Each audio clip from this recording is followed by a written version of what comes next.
Shabbat Shalom, Mishpacha.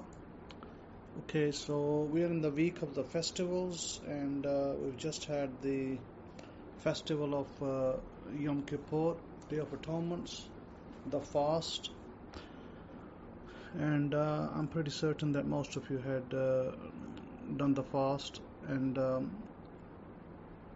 you had a great time doing it, which is great. And we'd like to remind you that coming October the 3rd is the first day of the Feast of Tabernacles, Feast of Tents. Now, normally, customary, what happens? Well, I'll give you that. Let's just do a quick prayer and petition. We do a psalm reading, Psalm 20. Yud Hevahe, here in the day of trouble, the name of the Elohim of Yaakov defend you, send you help from the sanctuary, and strengthen you out of Zion. Remember all your offerings and accept your burnt sacrifice, Selah. Grant you according to your own heart and fulfill all your counsel. We will rejoice in your Yeshua, in your rescue, in your salvation. In the name of our power, we will set up our banners. Yud Hevahe, fulfill all your prayers. Now know that I, Yud Hevahe, rescues his anointed. He will hear him from his holy Shamayim with the saving strength of his right hand. Some trust in chariots and some in war horses, but we will remember the name of Yud Hevahe, our power. They are brought down and fallen, but we are risen and stand upright. Rescue Yud Hevahe, let the King hear us when we call. Amen, Amen. Father, we thank you that you brought us through this week. Father, we thank you for your provisions, for the food, for the clothing, for the shelter, for the health, and for the protection that you have given us and that you continue to give us. And you bless us and you continue to bless us. That we are blessed people, we're a chosen people, and that you selected us a while ago, a time ago, smallest families on the earth that you chose to be your people. We thank you that you continually bless us, you continually protect us, and you continually guide us and lead us towards our home. Baruch Hashem. Amen. Amen. So, as I was saying that the next is a Feast of Tabernacles, customary, and what normally happens, you're supposed to build a little tent. Your customary sleep in it and have a meal in it. Now, a lot of the people who live in the diaspora, it's very difficult for them to do that.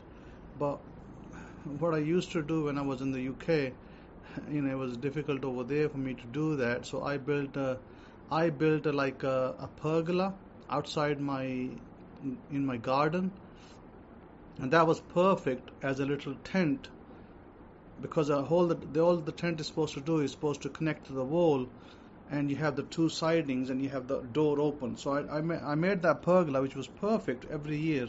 You just sit under there and have a meal. And England was cold, so I just sit there, have a meal, and that'll fulfill it. Now, in cold countries, what you could also do is buy this little makeshift tent that just assembles up. Nowadays they're pretty cheap to buy. You just buy a little makeshift tent. And since most homes are carpeted in the West, you just put it inside your house. You don't even need to put it outside, and you just sleep in it one night, and then that fulfills the mitzvah, what you're supposed to do. That's all really it is all about. It's just a reminder that when our people were in the wilderness, when they were coming out of Egypt, that God had them in tents, encircling, to come home. That's really the meaning is. That's all. It's a reminder, nothing more than that. And I wouldn't put any more emphasis than that. So that's going to be beginning October 3rd for 8 days. Mark it down in your calendars. Other than that, lots of interesting developments have been happening around the world. More so, the war in Ukraine and Russia, as you know, continues on. And of course it will continue on until Western nations, they either step in to create some kind of peace agreement with Russia, or they're fighting a proxy war, testing their weapons. Really, I mean, the bottom line is they're testing their weapons right now. How good the Javelin anti-tank weapon is in the US. It's a great weapon, I'd say. Then how good they're now sending in, I believe, tanks from Germany. They're going to be sending in F-16s. So does that sound like peace? Or does that sound like more war? So it carries on. Okay, and that's that on this side of the front.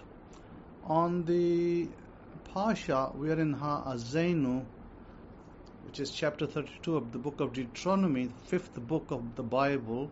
And I'm reading from the Hidden Truths Hebraic Scrolls, available in Amazon books, and from Lulu Press if you're doing a hardback.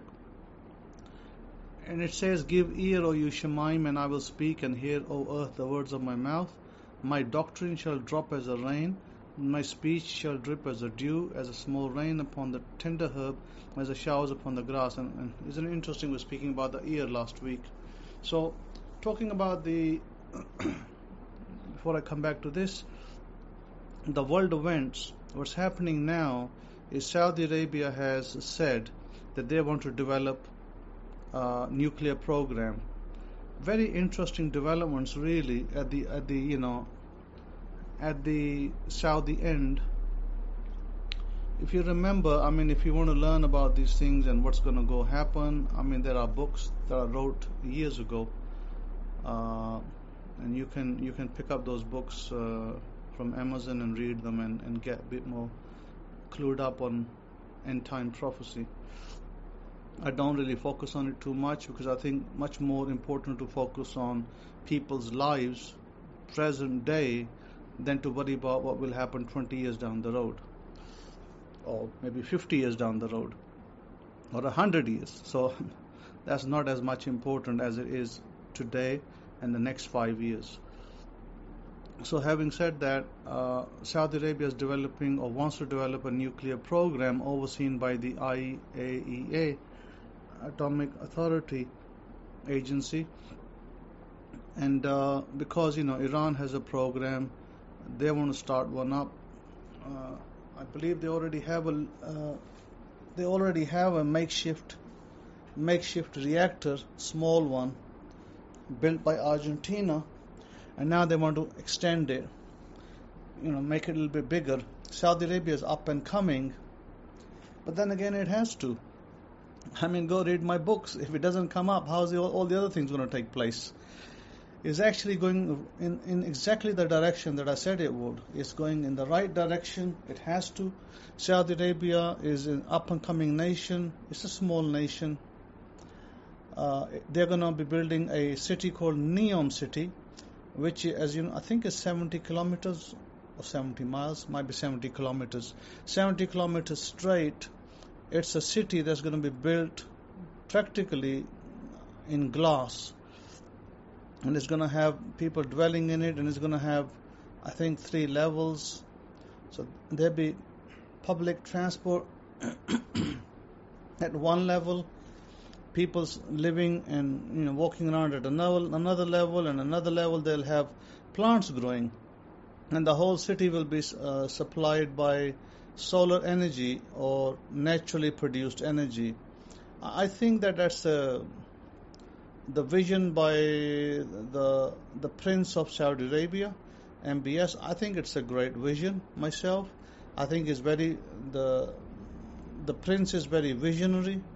He knows, how to take his country forward, and it's commendable. I mean, it's commendable what he's doing, because he's building a country, and plus he's doing a lot of other things so that more tourists can come into the country.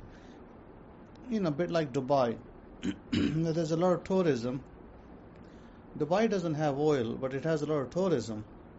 And a lot of expats, a lot of millionaires live in Dubai. You'll be surprised at how many people live in Dubai from the Western world.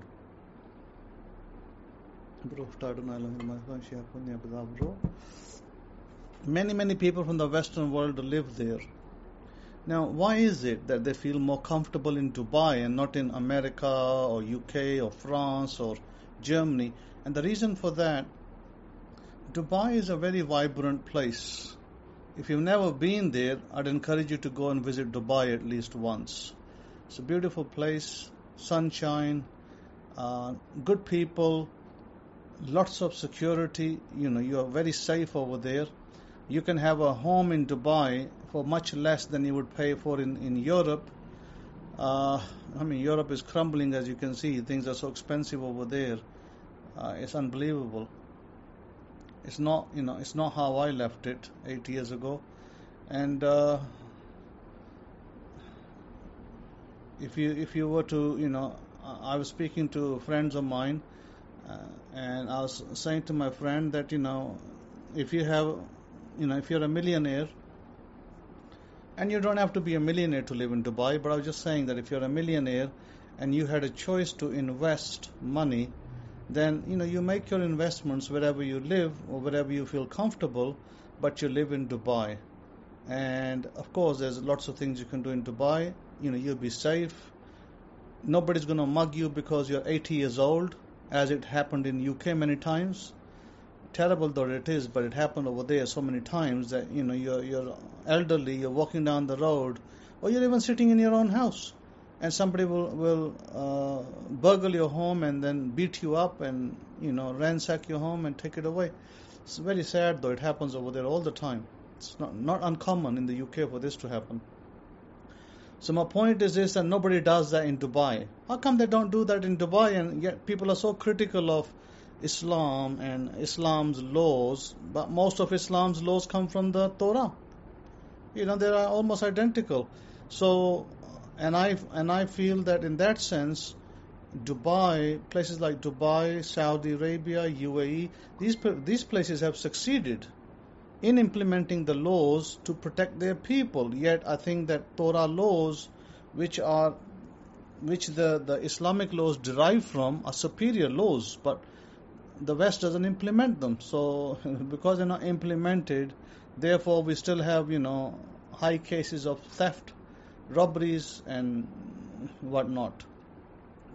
All the BS that we get in the Western world, because they want to be lenient. But the thing is that in order to protect your society, you're going to have to put some safeguards in and have to be a little bit more circumspect about it. So in that case, Torah wins all the time. If you implement Torah, it wins all the time, and that's proven. It's proven in Saudi Arabia, it's proven in UAE, it's proven in Dubai.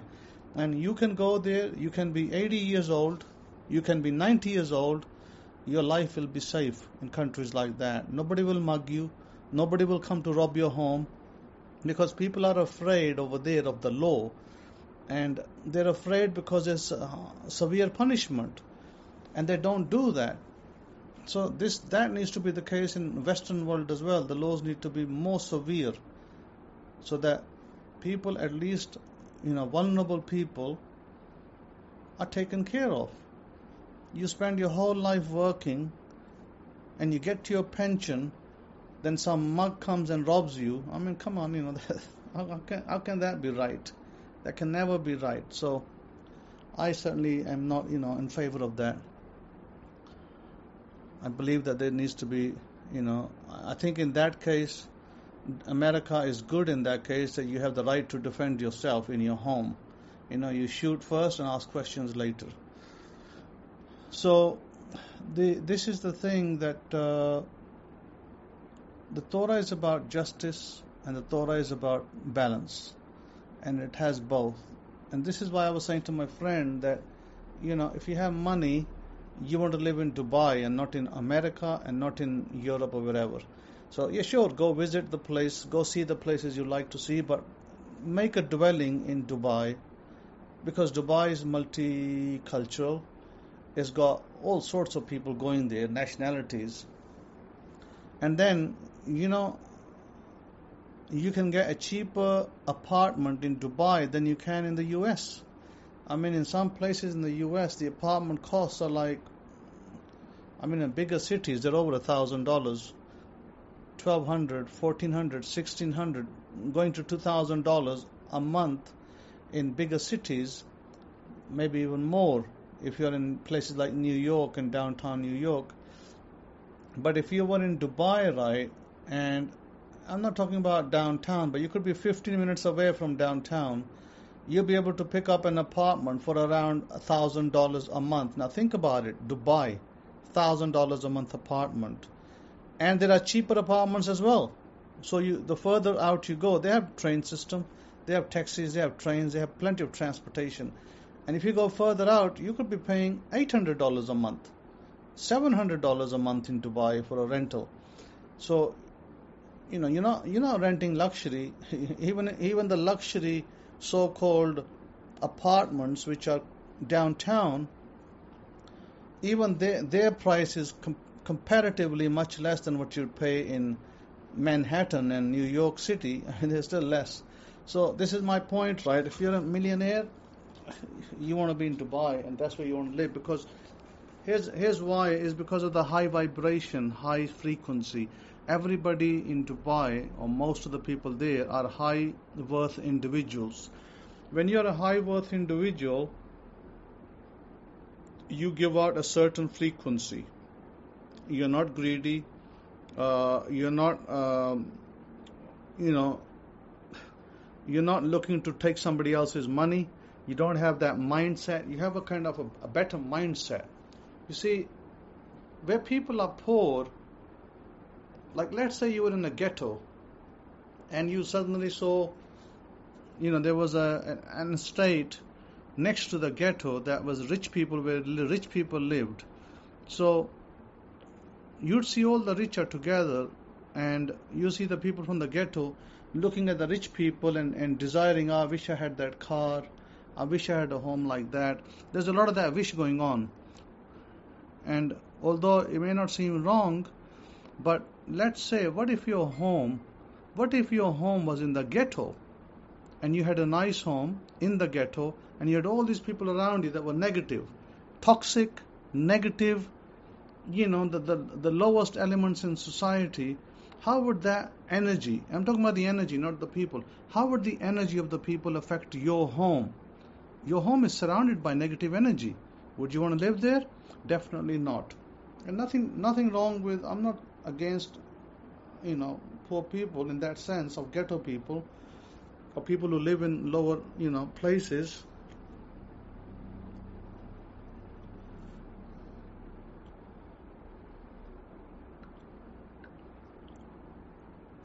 So my point is that ghetto environments, I'm not against ghetto environments, I'm just saying that they're negative. A lot of negativity. Women, moms over there cursing their children, fathers, drunk and taking drugs. I mean, you don't want to be in a place like that, because it's toxic, it's negative, it affects you as a human being. If you're around negative people all the time, it will affect you. Okay, so enough said on that. Now, moving forward, give ear, O Shemaim, and I will speak, and hear, O earth, the words of my mouth. Now, last week we spoke about the phrase of the ear, the symbolisms of the ear, when Yeshua said that, give ear. Those who have ear, let them hear. And I explained to you what that can mean. Also, we spoke about, remember a few weeks ago I gave you an exercise, and I'm hoping that a lot of you are doing that exercise, although I shouldn't hope, but I hope that you're doing it. Means that you are doing it. Some of you are doing it. I told you that you do an exercise with $3 million. You have $3 million in your account right now, and at night when you go to bed, you're going to be doing shopping. You got $3 million to spend, and one of the things I gave you was that you must generate, apart from your shopping, things that you like to buy, iPhone, laptop, clothes, perfume, whatnot. But I told you that apart from that, you also need to produce 5% return on your money at the end of the year, with which you can live on. So 3 million is not a small amount, as some of you might think. It's still a relatively big amount this day and age. And 5% of 3 million, although it may not sound a lot, but it would be, it was an exercise for you to do. Let me just calculate it. What is there as an amount? So we're talking about 5%. That's $150,000. So if you produce $150,000 a year, you can live comfortably on that without working. So I told you you got to think, when you go to bed at night, you're not only doing your shopping, but you're also doing your shopping to produce $150,000. And there are many ways that you can produce $150,000. Maybe some of you may not succeed, and some of you may succeed and maybe producing even better return than 5%. But let's just say, and doesn't mean that you have to put your money in the earth or hide it, as Jesus was talking to, this parable about giving the coin, and one man hid it, another invested it, and the one who hid it produced nothing. So I'm not talking about that kind of investment where you hide your money under the bed and hope that it will grow. We both know that it won't go nowhere. Value will just go down with inflation. So the idea is for you to, you can take $3 million, and you can take $500,000 of that, and you can waste it on yourself, whatever you want to do. But the other $2.5 million, I would expect you to do something with it, useful. And that's where your mind comes in, and your business acumen comes in, and you learn and you produce something out of it. And if you produce something out of it, you live for the rest of your life on that. So, whether it's buying shares, whether it's doing something else, whatever it is that you do, sure, you can do that. And I gave you some ideas last time, but you need to come up with more ideas. So this is something that I want you to do. Remember I told you must do it for 90 days? Well, your 90 days are not up yet. They won't be up till probably next year or end of the year. And then you're going to only stop for a week, and then you're going to start again. So this exercise is ongoing, by the way. It's not stopping. This $3 million exercise is going to continue, because this is to develop you. This is to build you.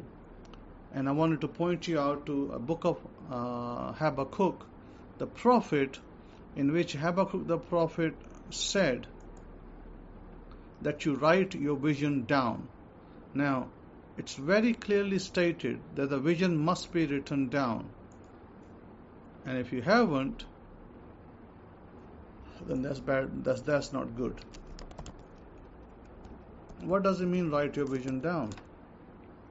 It means that in Habakkuk chapter 2, verse 2, it says, write the vision and make it plain on tablets. Well, the tablets for our day are our copies and notepads. So you write it on your notepads, written notepad. I'm not talking about the iPad or tablet. Tablet as in, electronic. I'm talking about your real notepad with a pen and paper. Then it says, make it plain on tablets, make it plain on paper, that he may run who reads it, that you're going to read it, so you're going to run with it. For the vision is yet for an appointed time, means it's going to happen in the near future. But at the end it will speak, and it will not lie.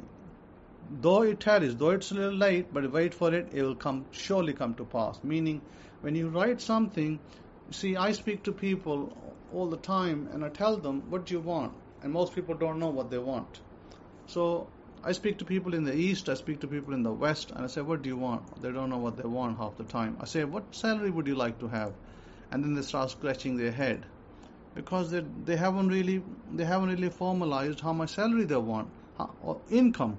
If I ask somebody, how much income do you want a month? Then they'll start thinking. You need to know how much you want a month. Don't be like the rest of the people who don't know. You want to know. And when I tell somebody, they're like shocked. They're like, can I really make that? I said, yeah, you can make it. For the East, right, it's small amount of money. Small meaning that it's more for them, but less for you in the West. In the West, if I said to you, would you like to make $10,000 a month?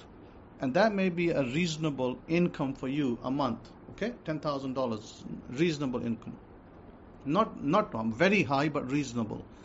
For most of you, it's very reasonable and very good income if you can make $10,000 a month. And if I said to somebody in the East, would you like to make, let's say, $2,000 a month? They'd be like, wow, that's a lot of money. And I was like, no, it's not. $2,000 a month is money that can be earned in the East and money that can make your life a little bit more comfortable than where you are. So, I picked 3 students in the East and I picked 3 students in the West. And I gave them exercises. And their exercise is ongoing right now. It's not finished yet. It's just started about maybe let's just say 3 weeks ago. And the idea of that exercise, for me to see and to prove that what I'm teaching works, and it don't need to have religion behind your back for it to work. The people I chose in the East are all from a Muslim background. They're not Christians, they're not Jews, they're Muslims. And I've given them the same exercise that I've given my Torah students. No, when I say same, this is the same exercise. Maybe different amounts. Same exercise, but different amounts. The Eastern students, they don't want bigger amounts. They're not looking for $10 million, $20 million, $100 million. They're not looking for that. The Eastern students are only looking for a comfortable living. And we're talking about, they will be very happy. If they earn $1,000 a month, they will be extremely happy, because those 3 students I'm talking to you about, right now their income, their mean income right now is less than $100. Think about it. Think about where I'm taking them.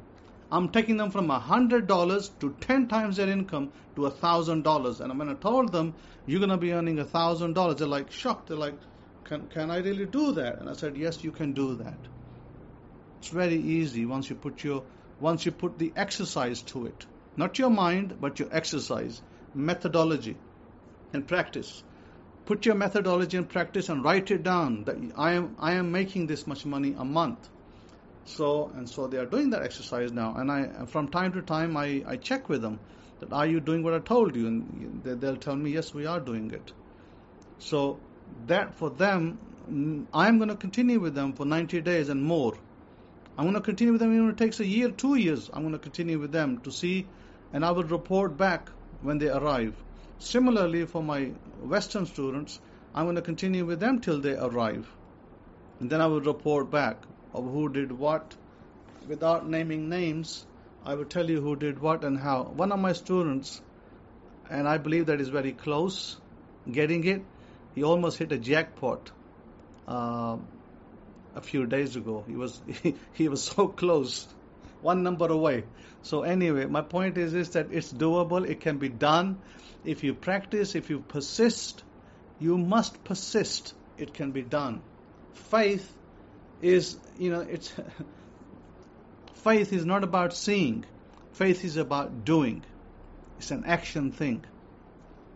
And when you do it, then you will get it as well. So when the prophet Habakkuk talks about writing the vision, and it means exactly that. You write what you desire. And here is something for you, something I want to tell you, which will help you. If you want to earn $10,000 a month, okay? Let's just say your desire is to earn $10,000 a month. And I'm giving you $10,000 as a brief figure, regular figure. Maybe some of you may want to earn more than that. Then you change your figure accordingly. Let me just say 10,000 for those of you who are not. If you want to earn $10,000 a month, you simply write down, I am making, then put the amount a month. Okay? You write that down. I'm making maybe $10,000, maybe $30,000 a month, maybe $50,000 a month. I am making $50,000 a month. You write it down, and I want you to write it. Listen to this now. I want you to write it 30 times a day. When you wake up in the morning and when you go to bed at night, you write it 30 times. Just that one statement. I am making 50,000, and maybe some of you are not comfortable with 50,000. You might be like, wow, this is a lot. I don't know if I can make that. And if you're not comfortable, you knock it down to 20,000. or maybe 30,000, where you feel comfortable. And I would go with a higher figure. Maybe you're not comfortable. You go with a lower figure. Maybe you go with $30,000. I'm making $30,000 a month. But I want you to write it 30 times in the evening, in the morning, non-stop, until it arrives. Okay? Until it arrives. Means that you do not stop at all. You don't stop for the Sabbath. You don't stop for nothing. You do not take a rest on the Sabbath either for that one thing. Because all you're doing is writing, and it may take you 10 minutes to do it. You could do it when you wake up, before you go to bed. You've got to take time out. And I want you to continue to do this, because if you do it and if you're diligent, you will get that. I want to prove the prophecy of Habakkuk applies to you today. Write down your vision. Write down what you want, and it will come to you. Now, I know some of you might say, well, Rabbi, we don't want money, but we want health. We are ill, or we have illnesses. We want health. No problem. Write down that you're completely healed. Write that down 30 times. I am completely healthy and whole. Write it down 30 times every day, and you shall be completely healed of all pains, all diseases, and everything that you have. So some of you might say, but Rabbi, I'm not ill, and I'm not, looking for big money, but I like to have a great relationship with a wife, or a great relationship with a husband. Then write it down. Write it down. Write down your vision. Same thing. This thing applies to everything, not just to money. It applies to health, relationship, outward relationship. Whatever you are inside, it applies to outside. Now, for some of my students, I gave you another exercise to do, and I think you're doing it, and please continue to do that. The video clip I gave you, continue to work on it, and I want you to continue to do it, and then you will see that things will start to turn. And as they turn, your life will start to change. So that video I gave you, I may make another one down the road, but right now use that, and that's going to be a great help to you, to building your success, building your dream life. Baruch Hashem. Okay, so coming back to the, we spoke about the words of Jesus, about those who have an ear, and we come back to this Pasha Ha'azenu, book of Deuteronomy. Give ear, O Shemaim, and I will speak and hear. O earth, the words of my mouth. Okay, so let me use a mystical analysis on this, and tell you what that actually how we could actually interpret this.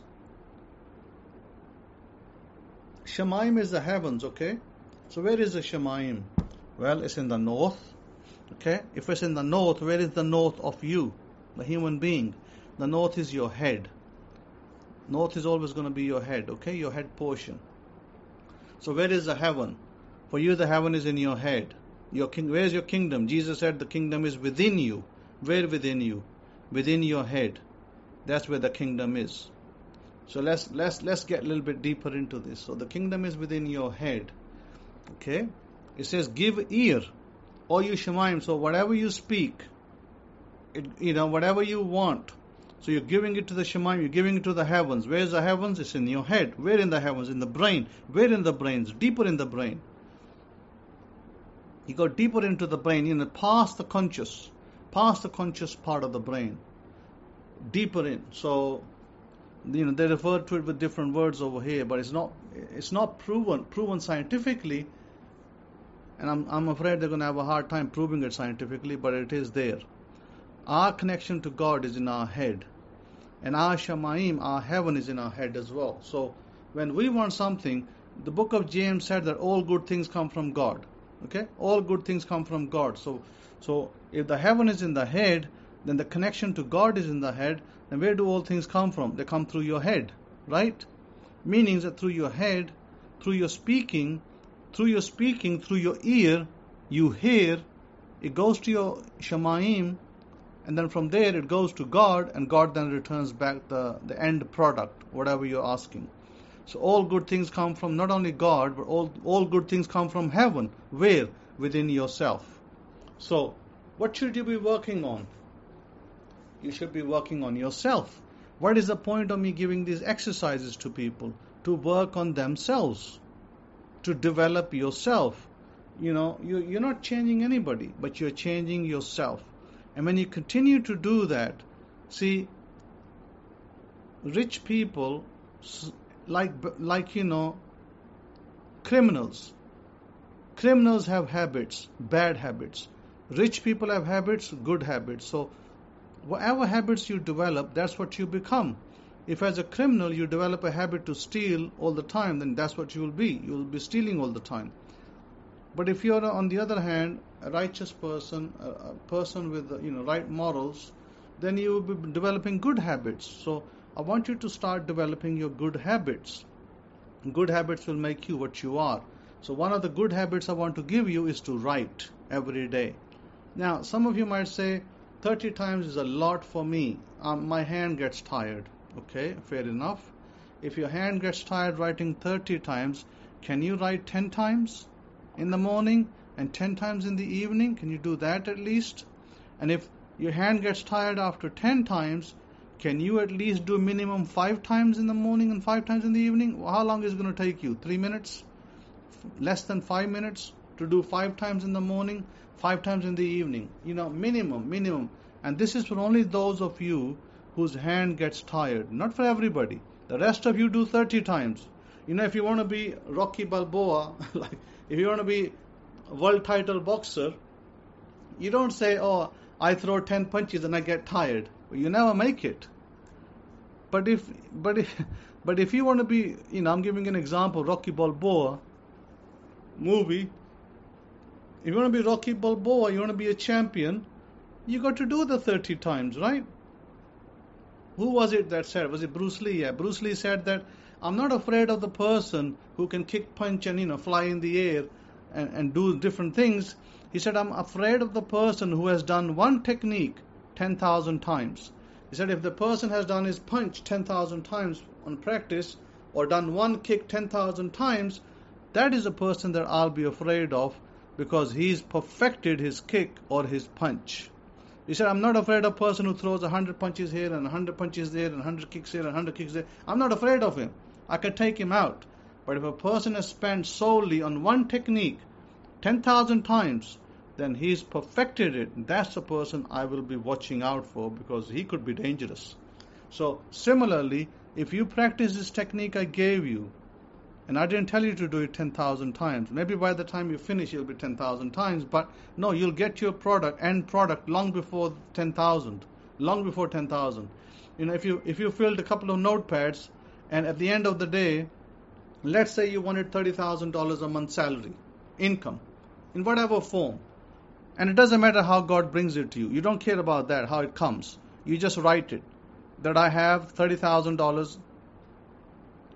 I am making $30,000 a month. Simple, simple technique, nothing special in there.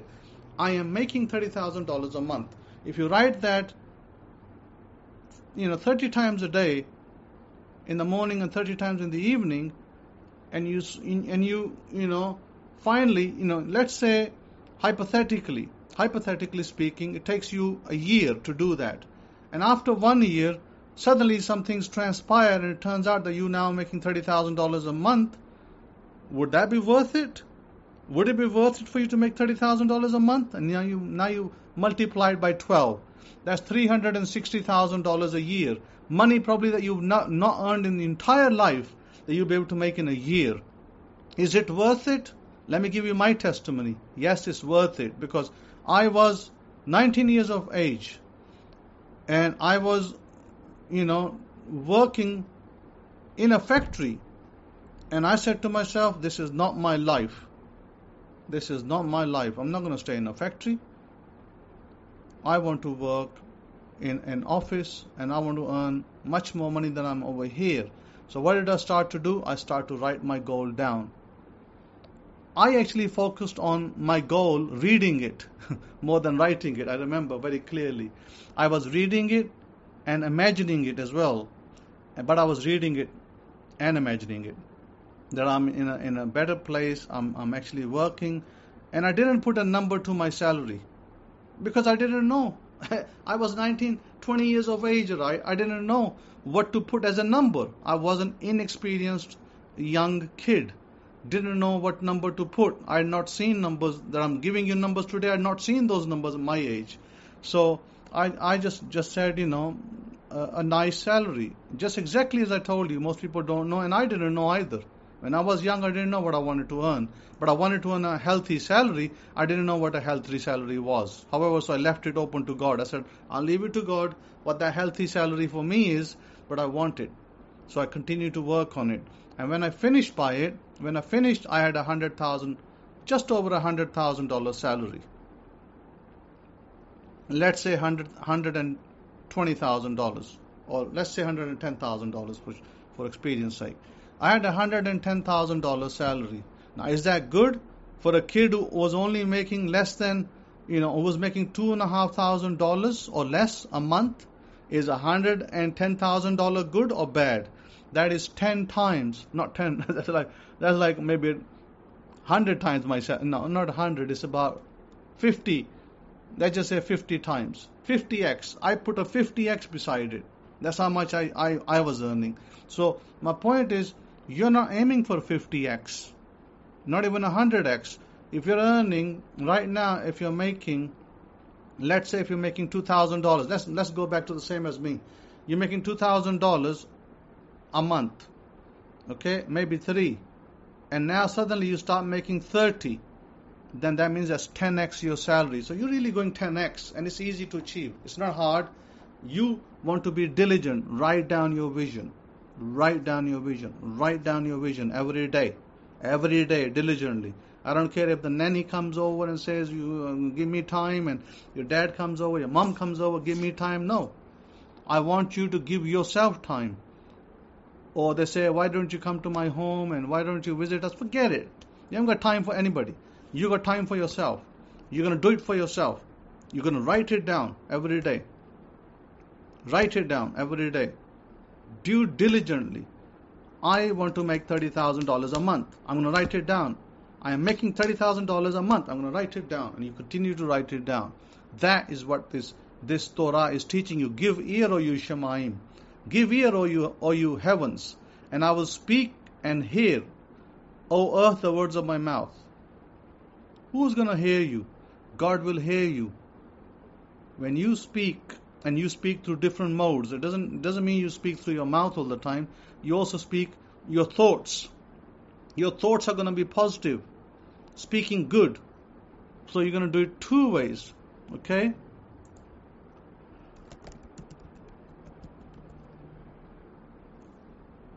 You're going to speak 2 ways. As I said, it's not just the mouth, it's also your thoughts. Thoughts speak as well. Your thoughts need to speak good things all the time. Try to bring your thoughts back. If your thoughts go to negative, like, "Oh, how can I earn this? How am I going to do this?" Then bring your thoughts back. "Yes, I can do this. Yes, I am doing it." You need to control your thoughts and bring them back. Center them. Every time they go astray, and they, the thoughts question you. You tell your thoughts, "No, you're going to do what I tell you. You're coming back. You're doing what I'm telling you. I'm making $30,000 a month, period. That's it." And some of you, not just write it down, and those of you who write it less, those of you who are having difficulty writing because you have a wrist pain or something, write it, 5 times, but speak it 30 times. Don't tell me your mouth has pain. Now, don't make excuses. Write it 5 times, speak it 30 times. So that's your other formula. Write it 5 times in the morning, speak it 30 times in the air, and then 5 times in the evening, speak it 30 times in the air. Okay, that's your formula for those of you who are making the excuse that you can't write 30 times. But those of you who write 30 times, I want you to speak it 10 times. Yeah, 10 times. And you can speak it in your mind. You don't have to speak it out loud. You can speak it in your mind 10 times after you've done the 30 times writing. It's good to do that. Once you keep doing it, you will arrive at your station, and your station is the amount that you've written. That's your station. Okay, and if you don't get there, then come and talk to me. Then I will tell you what you're doing wrong. But you will get there, because I am telling you, you will get there. I did. I got there. I was 20 years old, 21, and I was like you, not quite like you, but I had a direction. But people around me had no direction. They had no future. And I can tell you that the people around me, listen to this. Listen to this. You're going to love this. I've come to the East, okay? Now in the East. I went to my home of my childhood, where I spent my childhood. I took my wife there and I showed her the home where I lived. And I met the people there, and then my father sold our old house to his friend. And his friend's family, the friend had passed away many years ago, and his wife was there, quite elderly, and the children. They were very kind to us. They were very nice to us. They, told us to come in and sat us down and offered us cold drinks, etc. Very, very hospitable. Then I went to another house where I was born, and I showed my wife, this is the place I was born. And there was a family there that I knew, and I went to their house. They're like, related to me from a distance. And I'm telling you, you're going to laugh at this, right? You will not believe it. People who are at my age, well, I'm a young man, I'm a whippersnapper, okay? People less than me, this girl, right, probably, the girl is my, kind of long distance cousin. She looked older than me, honestly. She's like 30 something years old. She looked older than me. Can you believe that? And people who I was going to school with, they have become like old men. My goodness, right? And I said to my friend, you all becoming old men, right? And I become younger, you become older. They're like, what the heck? What do you do? Look at you and look at us. You don't look like, you're more than 30. And look at us, we look like we're 70 years old. I said, yeah, it's all to do with how you think and how you behave. I'm telling you that you will be what you will be if you believe and continue to do it. I already told you last time, and let me remind you again. God has designed, and this I told to these people. I spoke to one person only, not everybody, but I speak this, and it's so on my mind that God has designed our bodies. God has designed your body for 1,000 years, and what are you doing with it? You're destroying it to only survive for 50 years, maybe 60, and some of you even die at 30. So I'm not going to say bad things about that. All I'm going to say is maybe due to lack of knowledge, maybe due to wrong information from the media. Listen, let me tell you about wrong information from the media. This website, Temu.com website, right? It's a Chinese website. They sell inexpensive stuff. Okay, you can buy this stuff from Amazon at 3 times the price. But you go to Temu.com and you can buy it at 1/3 the price. If Amazon is selling the same item for $30, they'll be selling it for $10. Now, would you go to Temu or would you go to Amazon? Okay, so they put this out on the media, American media. Oh, Temu.com, Chinese website. Oh, they are this, that. They make a whole story on it to try to divert you from not buying from them and to try to take their app off your phone. Come on, listen to me. I'm only going to say this once. What the media always tells you is always the opposite, okay? If you like to spend $30 with Amazon and not $10 with Temu, that's fine. You maybe have a lot more money to spend like that.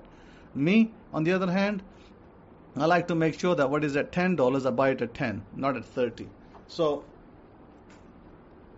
go check it out, Temu.com. It's a good website. I've got no affiliation with them, but they do sell you things inexpensive. Great website. I have no problem with them. No, they haven't stolen my data. They haven't just took my money away from my account. All that BS that the media tells you is not even close to true. It's just we are in this covert war with China, and everything that China does, apparently, the media tells you is bad, okay? So that's where the media is.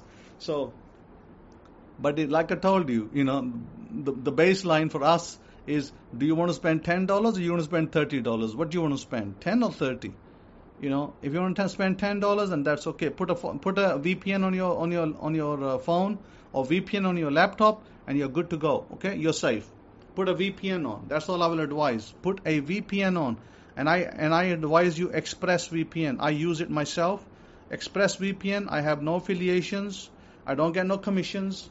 So ExpressVPN is what I use, and I would encourage you to use it as well. I use it on the laptop. I use it on my phone as well. I think that you can put it on all your devices, and it's a great VPN to have. So having said that, God has designed your bodies for 1,000 years. Do not waste it living 50 years. Don't do a disservice to your family. You may have a wife, you may have children, or a husband, children. Don't do a disservice to your body. Don't go into this, I'm crying, baby, my girlfriend left me and now I'm crying about it. No. Do your crying for 3 days. If you really want to cry like a baby, do your crying for 3 days and get on with your life. Sort yourself out. Come on, be the man that God has designed you to be and the woman that God designed you to be. Put your body right. Eat right. Don't eat this crap out there that you buy in tin cans, all this tin can and paper wrapped foods. Don't eat those. Eat meat that you bring home and cook yourself. Cauliflowers that you make yourself, chickpeas that you make yourself, and lentils that you make yourself. Eat those things. Make things yourself. Don't read them out of the wrapper. And I already told you, my student was telling me that he sometimes has ginger, I think it's ginger beer, and I looked at the ingredients and I said, well, I think it was about 10 spoons of sugar, or I calculated. So there's about 10 spoons of sugar or something to that effect. And I said, well, sure, you can have it once a week, maybe, once, twice a week, but don't drink it every day.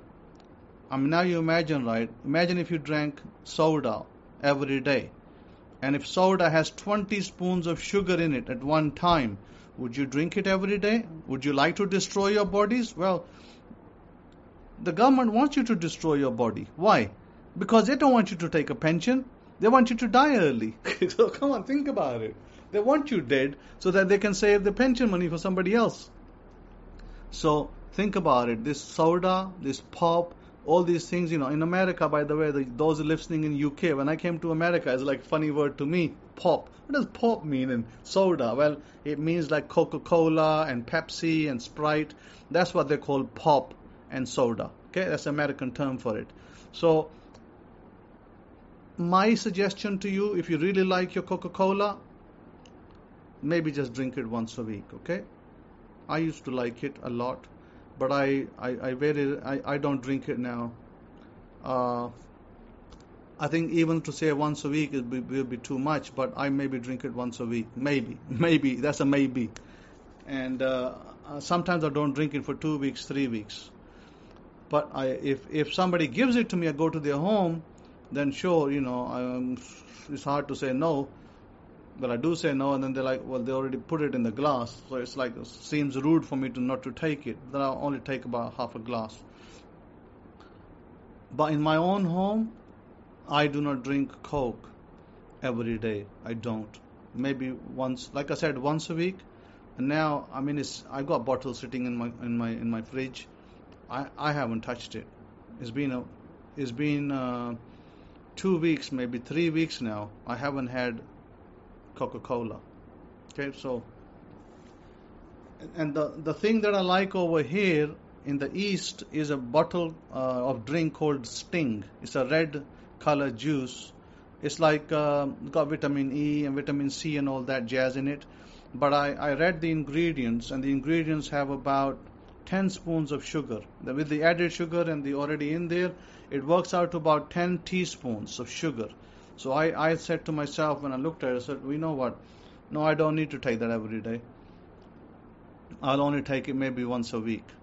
So I've really cut that down, and because like I told you, your life is in your hands.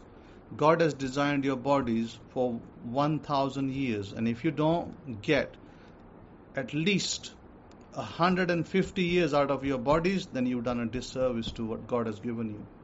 You should be at least living to 150 years. That's where you should be. If a Chinese man can live for 256 years in the in the 19th century, if he can live for 250 years, why can't you live for 150 years? What do you think? You can. And you will if you put your mind to it, and you cut down all this crap that you eat, this pop that you drink every day, and these chips, fries that you eat from McDonald's. If you cut all that crap out, you will live for 150. You might even live for 200 years. So if our father Abraham lived for 175 years, should we not endeavor to live for the same? Think about it for a second. Our father Abraham, nothing was different, by the way. Don't accept this crap from other people. Oh, it was a different time. They were, it was agrarian. No, bullshit. It's not agrarian period. Everything is the same. Nothing changed. We just moved to a modern area with technology. They didn't have technology. We have it. That's the only difference. Everything else is the same. We also have agrarian culture. I got fields all around me. What the heck? Agrarian culture or no? Yes, it is. I'm in a country that produces so much agriculture. So it doesn't mean, right, that Abraham lived in a special time. No, Abraham did not live in a special time, in a special place. He lived in exactly the same place as we do today. The only difference between Abraham, our forefather, and me and you is that I have a laptop. He didn't have a laptop. Well, big deal, He didn't have a laptop. He had a camel. I don't have a camel. Do you have a camel? None of you have a camel. So if you have 100 camels, Abraham had over 300 camels. If you have over 300 camels, because remember he had so many servants. Each servant sat on a camel, and then he had loads of camels and loads of sheep and loads of cows. So do you have cows? Do you have sheep? I don't. Do I have camels? No. I don't even have one camel. So if Abraham had a camel, by the way, that was his laptop for his day. That was his laptop. I have a laptop here. That's my camel. I could go places with my camel, with my laptop. But Abraham had his camel. So Abraham was very well versed in his time. But there's no difference between Abraham and me. In fact, I have better water than Abraham did. So don't give me this BS about, my water is not right, and, I don't have electricity and all this, and I want to be off the grid. Cut this, crap people talk about off the grid crap. I'm already off the grid. It's total nonsense. Yeah, put solar panels on and go off the grid. And then, switch them back on when the sun goes out, connect to the grid. So that's all off grid means to me. But listen, your laptop is your camel. Your telephone is your camel. Your Android device or your iPhone is your camel today. So don't give me these excuses about, Abraham lived longer because, the earth was different. No, bullshit. Earth was not different. Earth was the same. Don't believe the crap that people teach you. All these, pastors teaching you crap, really, honestly. I went to this one place, and there was about maybe 10 pastors over there. And I said, I have a question. And I want to ask this question to your highest person. Who's the highest person here? And he wasn't available, by the way, the highest person. I said, okay, tell him, give me his, he said, you have to go to his meeting. I said, it's a bullshit, I'm not going to his meeting. I have a question. You give me his number and I'll call him. I'm not going to nobody's meeting. I am the Kohen. I am standing here. I am from the tribes of Israel. I am from the house of Levi. Come on, who the hell are you talking to? Who do you think I am? Go to his meeting. He said, okay, we'll give you his number. You can ask him the question. I say, I like to ask him the question and he must answer it. If he can't answer my question, then he's a totally nonsensical idiot. He doesn't know what the heck he's teaching. He's teaching baloney and bullshit. So don't give me all that. I said, these things you read about in the Bible, oh yeah, Jesus did this and Jesus did that and he went here. And I said, I know this place like the back of my hand. I know them like the back of my hand. I've been to these places. I know more about Jesus than you'll ever know in your whole life. So I said, please don't give me this runaround. It's okay. This is not. He understood this is not a normal person, to talk to. He said, okay, sir. We'll give you a number. If you want to ask a question, you ask a question to this doctor or this PhD that they have. I said, oh sure, no problem. But I can tell you that he doesn't have the answer to my question. I could tell you that right now. If American pastors don't have the answer, then how come Pakistani pastors going to have the answer, or Indian pastors, or some other pastors? No, they're not, because they are stuck to this narrow way of looking at things. Oh, Abraham's time things were different, and it's like there was no stars in the sky, or something to that effect. No, it wasn't different. People, it wasn't different. You're just taught misinformation. That's what's different. You all have been taught misinformation. It was not different. In fact, a lot of people at that time died at 50, at 60 as well. Yeah, a lot of people died at 50, 60. If you don't believe me, go to Israel and ask the people in Israel. What was the life of certain people in the Bible? Some of them died early, but some of them lived longer. So if Abraham lived for 175 years, and if let's say Levi lived for 137 years, and let's come back to Moses lived for 120 years. So don't you want to at least be an example of Moses and live to 120? Sure you do. I know a man in North Carolina right now is alive. He's 121 years of age. He's walking and talking. He's making his own meals. Okay, 121. I know a man in Mexico country. He's 125 years this year. Still alive and well, still looking after his poultry, his farm. Well, if they can do that, why can't you live to 120 at least? Okay, you give me the excuses, oh, I'm 150, maybe too much for me. All right, let's go 120. Let's go 120. Okay, you're going to go for 120. Me, I told you, God has designed your body for 1,000 years. If you don't extract a good amount from that 1,000, then really, who is to blame? Are we going to blame God for that, or are we going to blame you for that? Because you couldn't stop your eyes from McDonald's all the time. Then right, we blame McDonald's. No, we don't blame me. Blame McDonald's. Why they build McDonald's near me? It's McDonald's fault, isn't it? Why they build McDonald's near me? They shouldn't have built near me. So no, let's stop blaming McDonald's. Okay, let's stop blaming McDonald's for a change. Let's start taking ownership, and let's start addressing it. Start changing your food.